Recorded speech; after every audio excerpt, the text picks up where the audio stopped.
Hello বন্ধুরা, good morning. সবাইকে একটা নতুন সকালের শুভেচ্ছা জানালাম। তো সকালবেলা উঠে দুটো ছানাপোনাকে চান টান করিয়ে রেডি করিয়ে দুটোকে পাশাপাশি শুইয়ে দিয়েছি। এবার চলে এসেছি আমি আমার বড় ছানাটি রান্না করতে।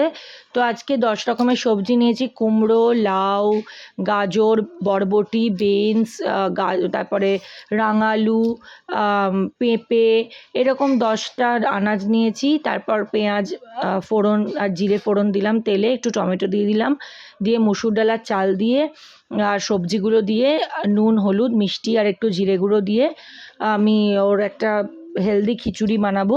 তার সাথে মাছ ভাজা দিয়ে ওকে আমি খাওয়াবো। তো এটা আজকে ওর দুপুরের লাঞ্চ।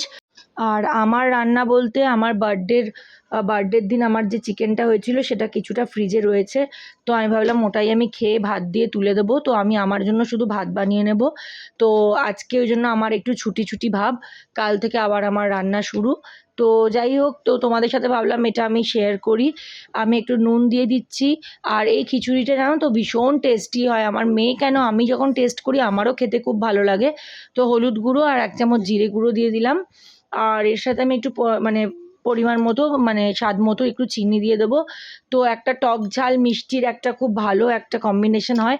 আর আমার মেয়ে অত বড় কাঁচা লঙ্কা যেটা দেখলে ওটাই ও খায়, ও ভীষণ ঝাল খায়। আর এই যে দুটো তেজপাতা দিয়ে দিলাম। ওকে আমি গুঁড়ো লঙ্কা একদম দিই না, ওকে আমি শুধুই কাঁচা লঙ্কা খাওয়াই, কারণ কি ও ঝাল ছাড়া খেতে পারে না। তো খিচুড়ি রেডি।